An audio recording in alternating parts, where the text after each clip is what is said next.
pay attention to this portion. Sasa nataka uwe makini kwenye jambo hili. There is a third type of death. Kuna aina ya tatu ya mauti. I want to talk about the third type of death. Nataka nizungumzie mauti aina ya tatu. And that third type of death is found in the book of Revelation. Na hiyo mauti aina ya tatu ipo kwenye kitabu cha Ufunuo. Revelation chapter 2 is in several places. Revelation chapter 2 and verse number 11. Ufunuo sura ya 2 na mstari wa 11. The Bible says, "The one who has an ear, let him hear what the Spirit says to the churches. The one who overcomes will not be hurt at all by the second death." Yeye aliye na sikio na alisikie neno hili ambalo Roho ayaambia makanisa. Yeye ashindaye hatapatikana na madhara ya mauti ya pili. Now, write mauti ya pili. Write second death. Andika mauti ya pili. That is type 3. Hiyo ndio aina ya tatu. It's called the second death, but it is type 3 of death. Inaitwa mauti ya pili, lakini ni aina ya tatu ya mauti. A question comes, Pastor, what is type 1 of death? Swali linakuja, aina ya kwanza ya mauti ni ipi? Type 1 death is called spiritual death. Mauti ya kwanza inaitwa mauti ya kiroho. We see it since Adam. When Adam sinned against God, he underwent spiritual death. Tunaona tangu wakati ule wa Adamu alipomkosea Mungu akaingia kwenye mauti ya kiroho. Adam, don't eat that fruit. If you eat, you surely die. Adamu, usile matunda ya mti huo, utakapokula utakufa hakika. Eve ate it, Adam ate it, but they were never buried in the ground. Hawa alikula, Adamu alikula, lakini hawakuzikwa. They kept on living and having babies, and they grew in number. Wakaendelea kuishi na kuwa na watoto na kuongezeka kiidadi. But God said, if you eat, you will surely die. Is God a liar? No, he's not a liar. Lakini Mungu alisema utakapokula utakufa hakika. Je, Mungu anadanganya? Hapana, Mungu hadanganyi. The issue is we have to understand what is death. Jambo la msingi ni kuelewa kifo manake ni nini, mauti manake ni nini. Type 1 of death is spiritual death. When somebody sins against God, he dies spiritually while he is walking. Mauti ya kwanza ni mauti ya kiroho. Mwanadamu anapotenda dhambi anakufa huku anatembea. All sinners are dead spiritually. Watenda dhambi wote wamekufa kiroho. Yeah. Now, type 2 of death is the physical death.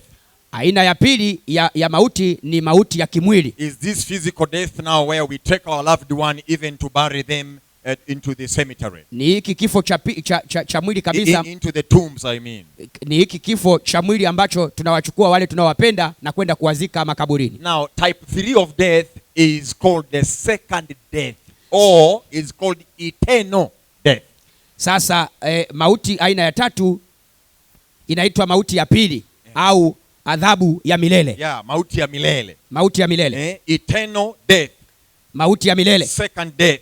Mauti ya pili. So number 1 is spiritual death. Kwa namba moja ni kifo cha kiroho, mauti ya kiroho. When you sin against God, spiritual death. Unapomkosea Mungu, mauti ya kiroho. There is physical death. Kuna mauti ya kimwili. That one everybody knows. Hiyo kila mtu anaifahamu. Now again, the third type of death is the second death, which is also called the eternal death.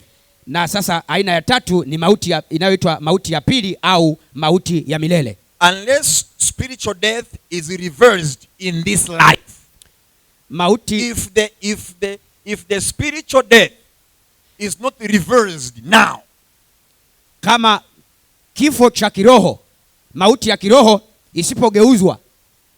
If a sinner who died spiritually will not reverse that condition by being born again now. Kama yule aliyekufa kiroho asipobadilisha hiyo hali kwa kuokoka. Yes. If you don't correct that condition now as you are still breathing and alive and walking on earth now. If you don't correct that now. Usipoisahihisha na kuitengeneza vizuri hiyo hali sasa hivi wakati ukiwa hai. And you die in that condition. Na ukafa katika hali hiyo.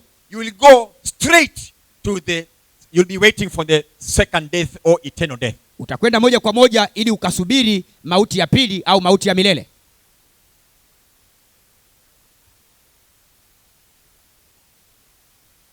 If a sinner dies today, kama mtenda dhambi akifa leo, in that condition, katika hali ya dhambi. He's going to face the eternal death straight. Nowhere in the middle here to change anything again. Atakumbana na mauti ya pili na hakuna chochote hapa katikati cha kuweza kubadilisha. All right, let's do this. What is death? Sasa mauti maana yake ni nini?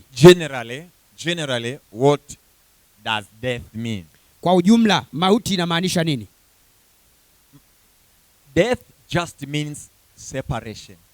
Mauti maana yake ni kutengana. Yes.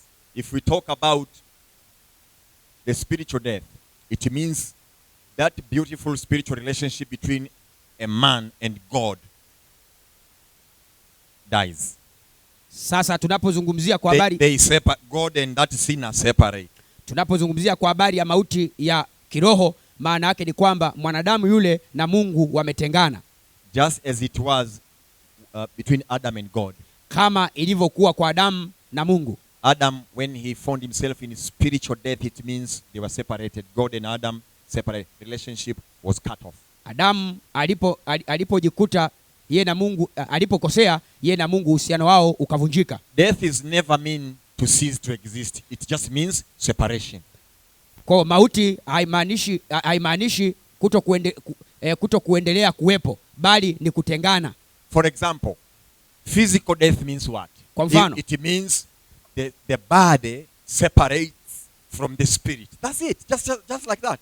Kwa mfano, hivi kifo cha kimwili, mauti ya kimwili maana yake ni nini? Maana yake ni roho inaachana na mwili. Rahisi kama hivyo. It's just separation. Ni kutengana. That the spirit goes out of the body and the body remain laying down there. That separation is called death. Kwamba simple. Roho inatoka. Uelewi nini hapo? Yaani hapo uelewi nini? Kwamba roho inatoka na kuacha mwili. Kwa hiyo roho inaondoka lakini mwili unakuwa umelala hapo. Let's talk about the second death or the eternal death, which is called the lake of fire. Sasa tuzungumzie mauti ya pili ambayo inaitwa mauti ya milele ambayo ni ziwa la moto. Why is the lake of fire called the second death or eternal death? Kwa nini ziwa la moto limeitwa mauti ya pili au mauti ya milele? Because death simply means separation. Now, the eternal death means these wicked, once they are thrown into the lake of fire, they will be separated from God forever. Sasa kwa kuwa maana ya mauti ni utengano, ni kutengana. Sasa ziwa la moto maana yake watu walio kwenye ziwa la moto watatengana na Mungu milele. It means God will turn his face away from them forever. Hiyo ina maana kwamba Mungu ataugeuzia uso wake mbali na wao milele. And because God is light. Na kwa sababu Mungu ni nuru. When he turns his face away from the wicked who are in the lake of fire, when he goes away from them like this, there shall be darkness you'll never know.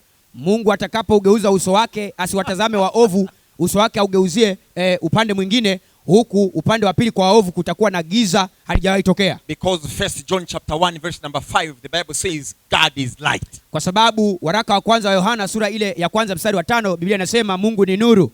Yes. Now, when God the light separates himself from the wicked people who rejected him and separate from him for eternity. Sasa kwa kuwa Mungu huyu aliye nuru atakapotengana na wale watenda dhambi milele, there shall be darkness there like never. Kutakuwa na giza haijawahi tokea. There shall be darkness there like never. Kutakuwa na giza haijawahi tokea. God is going to hide his face away from the wicked men in the lake of who are in the lake of fire. Mungu atakwenda kuficha uso wake mbali na waovu walioko kwenye ziwa la moto. All right. There are people and teachers and even